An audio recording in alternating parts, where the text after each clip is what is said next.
Alrighty, we will continue with today's Monster Energy NASCAR Cup Series media availabilities here at New Hampshire Motor Speedway for the Overton's 301 with Martin Truex Jr., driver of the number 78 Wix Filters Toyota.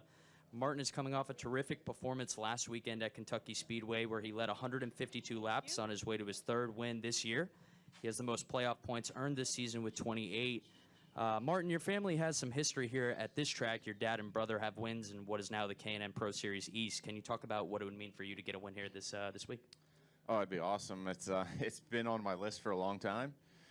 Won here in K&N and also in Xfinity. So been after that Cup win for quite a few years. Been close a few times. I think last year, I think we led the most laps in both the races or close to it. Had really good cars here last year. So definitely excited about coming here this weekend. I've been thinking about it all week, what it'd feel like, and looking to get on a racetrack and get after it. Outstanding. With that, we'll open up for questions. We'll start here with Jerry, and then we'll go to Mark, and then we'll go to Rich. Jerry Jordan, Kicking the Tires.net and PRN. Fast forward 1 week for me. We've got going to Indianapolis and new package, new downforce, new stages, everything. Can you address what you're looking for when we get there next week? Well, I think I don't know that it's any different than any other race. I mean, we'll go there and try to do the best job we can do. We know there's stage points up for grabs. I think strategy-wise, it's going to be different. It's going to be more like a Pocono or road course. You'll be able to pit if you're close enough to the leader without losing a lap. So that anytime that can happen, it really throws a curveball at the teams. Do you want to try to win stage 2 or do you want to try to win the race? It potentially could come down to pit strategy, something like that. So we'll just have to see. But our guys have, my guys have done an awesome job of strategy this year and making sure we do all the right things. So we'll just go there and race and definitely looking forward to it. We'll go to Mark, Rich, Brad, Reed.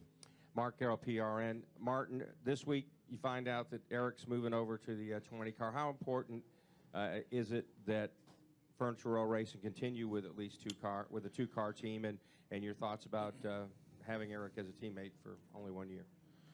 Well, I'll leave that up to Barney and Joe and everybody that runs the show. I mean, our team's been incredible. It's been awesome to be a part of it. It was exciting going to 2 cars. I know it was something that Barney's thought about and talked about for a long time, and I know his plans originally were not for this team to be a 1-year deal. So we'll just have to see how it all pans out. But I've enjoyed working with Eric. He's been a good teammate. He's a great kid. Love talking to him and hearing his point of view and things. So it would have been nice to have him for a couple years.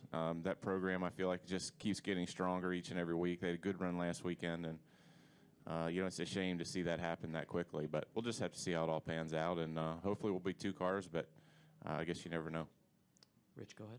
Rich Thompson, Boston Herald. Martin, points leader, 3 wins. How did you get this momentum going? How did this run get started?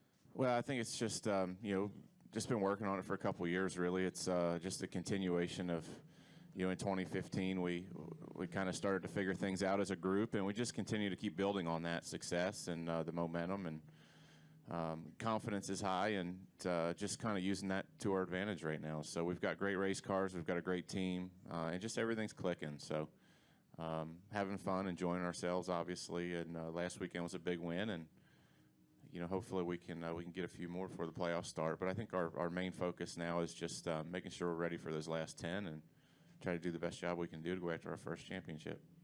We'll go to Brad, Reed, Matt, and Pat. Brad Norman from NASCAR.com. Sort of a follow-up to that. You inherited the points lead with Kyle's penalty, and you guys have kind of gone back and forth all year. There's 15 points on the line for the regular season points leader when the playoffs start. How aware of that are you? Are we at the point in the season where you're thinking through kind of the point scenarios at this point? I wouldn't say we're thinking about scenarios, but we definitely want that 15 points, and we're going to try everything we can do to get it. This week we were within 1 point until Wednesday, and now we got a lead. So we'll try to hold it. You just never know how things can go. I mean, you can get on a good run and you can get on a bad one. I mean, we had, Sonoma and Daytona. We finished 37th and 36th, I think, 2 weeks in a row, and lost a ton of points there. So You never know. I mean, I think that performance-wise and speed-wise, we have what it takes to get the job done. And but it's racing, and you never know what can happen. So we're just going to try to do the best job we can do and let it fall where it does. But sure, it'd be nice to have those 15 points. Reed, go ahead.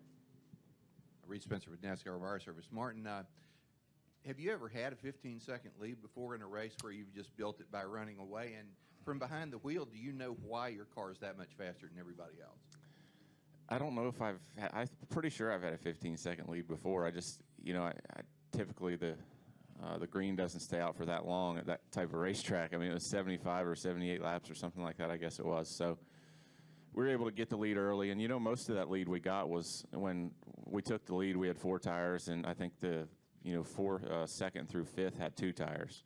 We were really able to get out front on them there and hold our lead. And then after that, we just kind of maintained. So it's not like we just, we're pulling away by crazy amounts each and every lap. But our car definitely was extremely fast last weekend. I felt good going into the race that we had what we needed to contend for the win. And just for some reason, when it got dark, it was completely perfect. I mean, it got better and better as the race went on. And, I think some other guys maybe didn't get quite as good at nighttime. So all those things played in our favor, and we were able to take care of it and get the job done. Matthew Warnes, Race Pro Weekly, WWLP, NBC Springfield. Martin, I know a lot of confidence heading into this weekend, but how much do you use this as a prep for the chase race when we come back in September? Definitely. I mean, anytime you come here, new rules package this year from what we ran here last year, just trying to learn as much as we can for next time around. And this, the VHT they put down this weekend is going to change things a lot. I think that's probably the biggest question mark right now. And then, we'll just go through this weekend and try to do the best job we can do, try to go to victory lane, and then, we'll figure out whether we're going to run on VHT in the playoffs or not. It's going to be a huge deal. It's going to be a big time change for this racetrack. Where we're going to run on it, where do you need to run on it? What are you going to have to do to your car to make it work in those different lanes and on that grip, that spray? So we'll just have to wait and see next time around, but we'll definitely try to gather as much information as possible here, and and at the same time try to have a good weekend and come away with some points. We'll go to Pat. We'll go to Amy.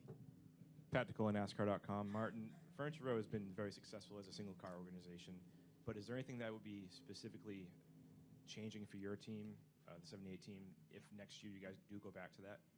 I wouldn't think so. I mean, we've got a really, really tight group of guys that have done a good job working together over the last few years and have a lot of trust and confidence in each other. And I think one of the strongest parts of our team is just everybody doing their own jobs and understanding what they are and doing them really well. So I don't see anything changing. I'm sure there'll be more guys at the shop. They'll do something different there if they go to one car, but we'll just have to wait and see. Honestly, it's I don't think that decision's been made yet.